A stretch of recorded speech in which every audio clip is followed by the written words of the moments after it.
40% పైగా మైనార్టీలు ఉన్న బీజేపీకి 28 సీట్లు వచ్చాయన్నారు ఎంపీ ధర్మపురి అరవింద్. బీఆర్ఎస్ కార్పొరేటర్ను ఇంటి నుంచి ఎత్తుకురావడానికి ఏసీబీ ఎస్ఐలు ఉంటారా, అందుకే వారికి జీతాలు ఇస్తున్నారా అని ప్రశ్నించారు. తనపై కేసు కాదు, పోలీసులపైనే కేసు పెట్టాలని వ్యాఖ్యానించారు. ఓటుకు నోటు కేసు ఎందుకు ముందుకు సాగడం లేదని స్పీడప్ చేసేలా ఫాలో అప్ చేస్తామన్నారు ఎంపీ ధర్మపురి అరవింద్. కాంగ్రెస్ నుంచి ఎవరైనా వస్తామంటే అది వారి ఇష్టమని, అయితే సాంకేతికంగా తాము ఓడినా బీజేపీ బలం పెరిగిందన్నారు.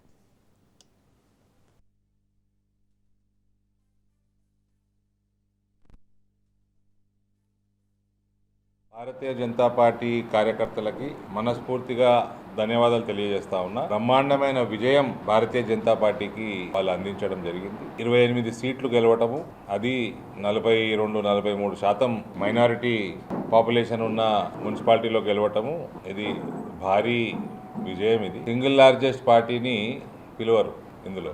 అట్లా పిలుచుంటే మేయర్ కూడా మేమే తగ్గించుకునే వాళ్ళము. మేము ఇందూరులో డామినేట్ చేసినాము, కాంగ్రెస్ని డామినేట్ చేసినాము, టీఆర్ఎస్ని వైపౌట్ చేసినాము. పార్లమెంట్ మొత్తంలో కూడా టీఆర్ఎస్ కంటే చాలా ముందు ఉన్నాం మేము. We are strong opposition. We don't mind to stay in opposition and fight for the cause of people. ఈ పోలీస్ డిపార్ట్మెంట్లో నా మీద కేసు పెట్టిండ్రు. మీ పోలీస్ డిపార్ట్మెంట్ మీరు కాంగ్రెస్ చాప్లు చేయనీకున్నారా? నిన్న టీఆర్ఎస్ కార్పొరేటర్ ఇంటి ముందర ఏం చేస్తుండేయండి? మీ ఏసీపీ, మీ 4 ఎస్ఐలు గడివేరుతున్నారు అంటున్నా. మీరు దేనికోసం ఉన్నారు? జీతాలు ఎందుకు ఇస్తుంది మీకు గవర్నమెంట్? టీఆర్ఎస్ కార్పొరేటర్ ఎత్తుకొస్తానికి ఇస్తుర్రా?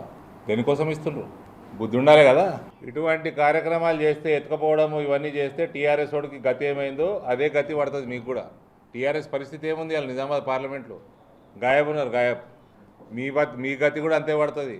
నీదేమీ బలమైన ప్రభుత్వం కాదు, నువ్వేమైనా బలమైన పొజిషన్లో లేవు.